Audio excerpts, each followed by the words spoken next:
வணக்கம் +1 ஸ்டூடெண்ட்ஸ், வணக்கம். இப்போ நீங்கள் பப்ளிக் எக்ஸாமில் ஒரு 15 மதிப்பெண்கள் எடுக்கிறதுக்கு சார் கஷ்டமாக இருக்குது கெமிஸ்ட்ரியில் அப்படின்னீங்கன்னா இந்த வீடியோ வாட்ச் பண்ணுங்கள். இது பிடிச்சிருந்தது அப்படின்னா இதை நீங்கள் கண்டினியூ பண்ணுங்கள். இப்போ கொஸ்டின் அவகாட்ரோ எண் அப்படின்னு கேட்குறாங்க. வேல்யூ அந்த வேல்யூ மட்டும் நீங்கள் சொன்னால் போதும். 6.022 into 10⁻23. இப்போ இது ஒரு 2 மார்க்கில் கேட்குறாங்கன்னா அப்படி 2 மார்க் அப்படியே கொடுத்துருவாங்க அவகாட்ரோ எண். இப்போ சமான நிறை கேட்குறாங்க. சமான நிறை என்றால் என்ன? ஒரே விஷயம், ஒரு தனிமத்தோட நிறை. அது எந்த தனிமத்தோட நிறை? 8 கிராம் ஆக்சிஜனை இடப்பெயர்ச்சி செய்யும் தனிமத்தின் நிறை. அவ்வளோதான், முடிஞ்சு போச்சு. இதை மட்டும் நீங்கள் சொன்னீங்கன்னா 2 மார்க்னா 2 மார்க், இல்லை 3 மார்க்னா 3 மார்க் அப்படிங்கிறத கொடுத்துருவாங்க. சார் 16 கிராம் தானே சார் நம்ம ஆக்சிஜனுக்கு படிச்சிருக்கோம்.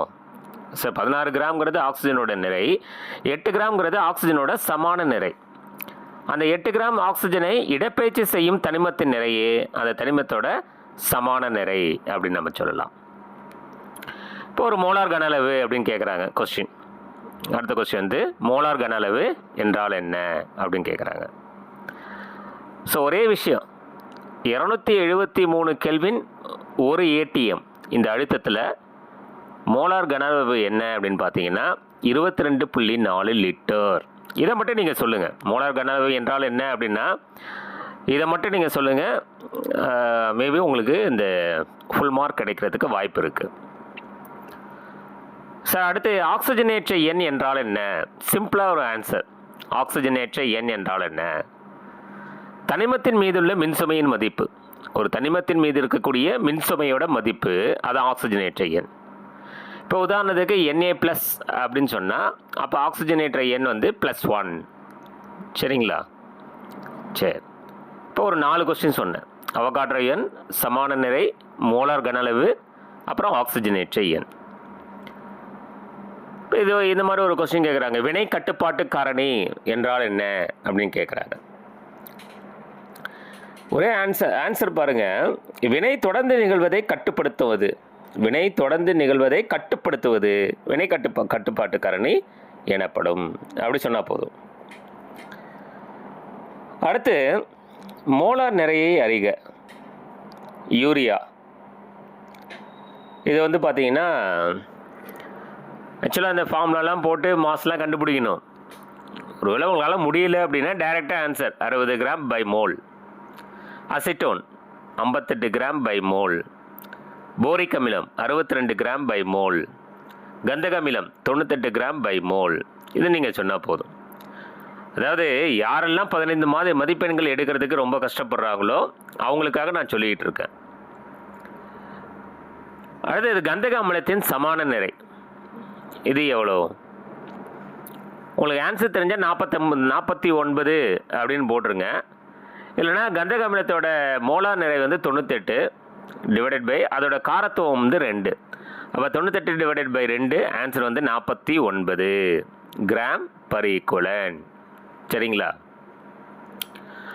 அடுத்து எளிய விகித வாய்ப்பாடு ஃப்ரக்டோஸ். ஃபார்முலா அவங்க கொடுத்துருவாங்க C6H12O6 அப்படின்னு. அதுக்கு எளிய விகித வாய்ப்பாடு என்ன அப்படின்னா இதை 6ஆல் அடிக்கணும்.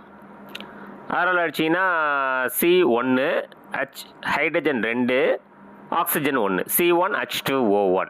இது எளிய விகித வாய்ப்பாடு. காஃபின் இதோட எளிய விகித வாய்ப்பாடு என்ன?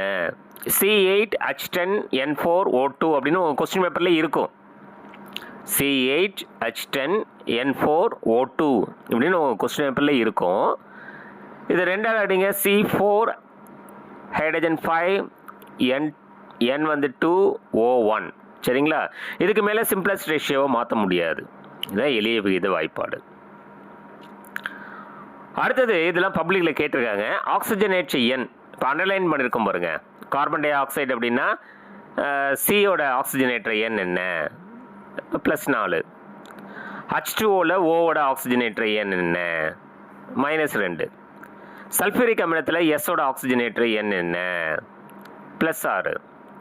Cr2O7 மைனஸில் குரோமியத்தோட ஆக்சிஜனேற்ற எண் என்ன? +6. நீங்கள் இந்த வேல்யூ மட்டும் ஒரு 2 மார்க் கொஸ்டின் கேட்குறாங்க. அதில் ஆன்சர் கீ சொல்லும்போது என்ன பண்ணுவாங்க, ஆன்சர் கீங்கிறது அந்தந்த வருஷத்தில் அவங்க செட் பண்ணுறது. சம்டைம் வந்து என்ன பண்ணுவாங்கன்னா, கார்பன் டை ஆக்சைடில் சியோட ஆக்சிஜனேற்ற எண் என்ன +4ன்னு போட்டாலே ஃபுல் மார்க் கொடுக்க சொல்லிவிடுவாங்க. சில இடங்களில் தான் பார்த்தீங்கன்னா, இப்போ சப்போஸ் 3 மார்க்கில் கேட்குறாங்கன்னா அதை நம்ம சம் படி நம்ம மென்ஷன் பண்ணணும். சரிங்களா? சரி, இப்போ அடுத்தது இணையும் வினைகள் என்றால் என்ன? அது என்னென்னா, 2 வினைபடு பொருட்கள் சேர்ந்து ஒரு சேர்மத்தை தந்துச்சுன்னா அது இணையும் வினைகள். இணையும் வினைகள் அப்படின்னா என்னென்னா, 2 வினைபடு பொருட்கள் சேர்ந்து ஒரு சேர்மம் தருவது. சிதைவடையும் வினைகள் என்றால் என்ன? சிதைவடையும் வினைகள் அப்படின்னு பார்த்தீங்கன்னா, ஒரு சேர்மம் வந்து 2க்கு மேற்பட்ட கூறுகளாக சிதைவடைவது. எப்படி? ஒரு சேர்மம் வந்து 2க்கு மேற்பட்ட கூறுகளாக சிதைவடைவது. சரி, இது இல்லாமல் ஃபஸ்ட் லெசனில் நீங்கள் என்ன பார்த்துங்க, அந்த எளிய விகித வாய்ப்பாடு கண்டுபிடிக்கிறதுக்கு ஒரு 5 மார்க் கொஸ்டினில் கேட்பாங்க. அந்த டேப்லெட் காலெல்லாம் போட்டு, சரி அதை கொஞ்சம் நீங்கள் பார்த்துங்க. சரிங்களா?